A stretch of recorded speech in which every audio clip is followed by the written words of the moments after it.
Let's see if I can get this out. Kids? That's not quite it. Kids? I can hear it in my head because that was my dad. And that's how we would be summoned from playing to the kitchen usually. And at least 9 times out of 10, it meant there were chores to be done. So it was not really a welcome, thing to be heard. Kids? Gotta do some more chores. And it was worse as we got older. He didn't start saying teenagers, young adults. And so as you can imagine, a mopey, disgruntled teenager being like, I don't like being called a kid. And my dad reminded me that he would always be my dad, and this is just the relationship, and I needed to let this one go. And he had a point. Today, it's an endearing things you hear. Usually it's not because there are dishes to be done. But when you hear something like kids or children, girls, boys, if it's someone you love, well, that's one thing. But if it's by someone you don't know, it's easy to get our hackles up. I'm not that. Can't you see? I'm so mature. It's easy to be defensive, to have an edge, which is, I think, why it stuck out to me when I was reading the passage of all of the wonderful things that could pop this week. It was Jesus using the word children that really stuck out at me. And here he is on the shoreline, but only we know that it's Jesus. And he calls out to these weary men and the boats, and they've been working all night and they're tired, and I bet they're frustrated because there's no fish in their boat. And he says, children, you have no fish, have you? I'd really like to have a little bit more from Scripture, like how did that sound? What was the intonations? And the disciples don't immediately recognize Jesus, do they? They don't recognize him by his voice or by what he's just said. And he says, continues, and he says, why don't you put your nets on that other side of the boat? And you can imagine that adult men who've spent their entire lives fishing have tried that. Or they might be a little bit annoyed at some stranger who calls them children and then tells them to do this very basic thing in what they're doing. I mean, they do know what they're doing. Like putting the net was probably the way it was done. It's the way we always do it, man on the side of the sea. I just kind of wonder what was in their heads. Like, who does this guy think he is? Children. It isn't something Jesus usually says. It's not something I would think you would necessarily say to your peer group, unless it was a jest. And it's probably not something you would say to this group of people who has betrayed you recently, which I think suggests to me how much Jesus is changing. He's no longer a peer, but a parent. From his new perspective, he calls them gently with affection and love. And the fishermen, the disciples, seem to respond in kind. I wonder if something in his greeting children and his tone caught them into that familial relationship. And instead of getting defensive, which they had every right to be, these sailors become childlike. Not childish, but childlike. And they behave like children in some ways, don't they? They have wonder. And they listen to the advice, and it doesn't make any sense, and they do it anyway.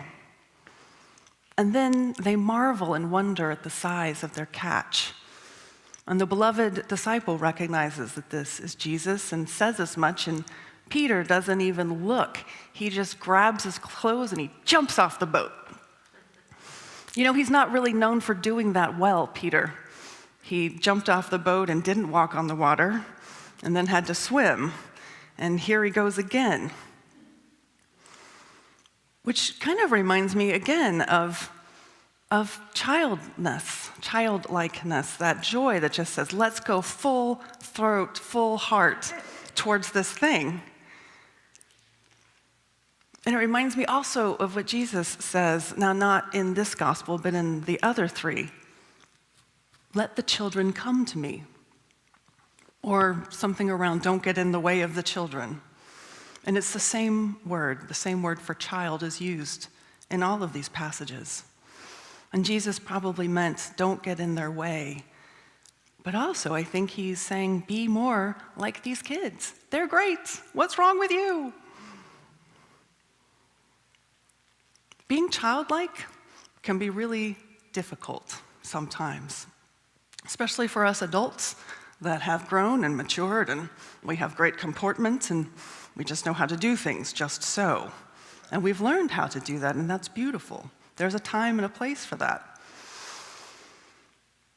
And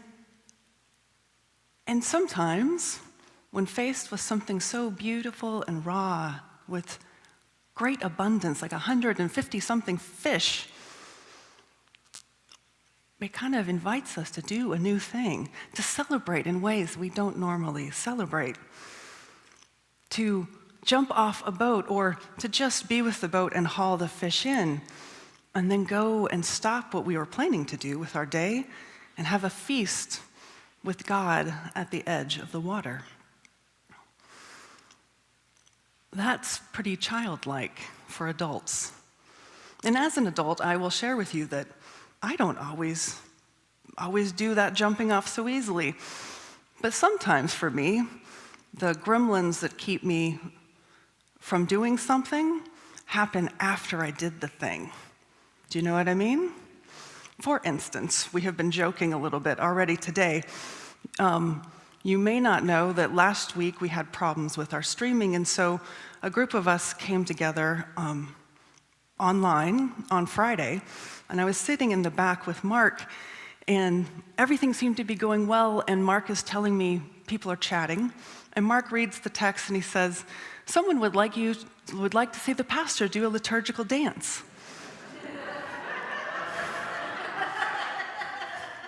And I thought, And I realized that all that anyone else could see was this, static, nothing, just a picture, boring, really, and they didn't know really what was happening. And so I said, well, that's kind of funny. So I jumped up, I jogged up here, I did some dance moves here, like this. I took a bow, and I walked back. And I thought that was the funnest moment. And then people online were joking and making fun, and then the gremlins hit, and I thought, what did I just do? And I got embarrassed. And then I thought, I can dance better than that. And then I thought, all those people saw it. And then worse, it was on YouTube. It's recorded. And it's still recorded. And then, perfectionism, all these things just started to come forward. And there's been this tension in me ever since. That was hilarious. I'm so proud of myself. Also, oh my goodness, what did I do? And it's that tension, I think, that makes it hard the next time someone says, hey, pastor, why don't you go do a liturgical dance? I'm probably going to be like, I don't feel called to that, but please, go right ahead. Being childlike can be really hard. And yet, it's so much fun. It's so much fun to jump up and to just let yourself go in that moment, knowing that you are surrounded by love and knowing that having fun is also something that God is pretty okay with. When we listen with our hearts, when we follow that joy, when we follow the wonder like Peter did, as the disciples do, we can find ourselves on a new journey, not just on camera, but really a new journey for ourselves with Christ. And that new journey in our text is one of Jesus passing on the mantle of leadership. He's inviting the disciples to live boldly and to love God and to feed the sheep, and for Peter to lead them, but to keep doing that even though he is not going to be physically with them. And inviting Peter to be that new shepherd, he's inviting them all to follow and to continue. And of course, feeding the sheep, living with wonder, being childlike takes courage. Because we know the gremlins that can get in our head. We know what it feels like to be embarrassed. But we also know what it is to feel so much joy that you just can't help but sing or move or give a hug. Feed my sheep. It takes courage and wonder to do something as simple as move the nets from one side of your small boat to the other, especially when we've always done it on this other side. It takes courage to go out on a limb or off the side of a boat. And isn't that exactly why love is so exciting? Because it stretches us to do things that we never thought we were capable of doing or wanted to do before. It takes love for God to keep coming back to us, too. Same guys, same sea, same sheep, same pasture. God is coming back again and again and doesn't give up. Not on the sheep, not on the fishermen, not on us. For we are also children of God. And so let us take up the call to be childlike in our responses, to feed the sheep. For the Creator did not give up on us, so let us not give up on ourselves or one another. But may we leap, may we have wonder, and may we share our joy with each other.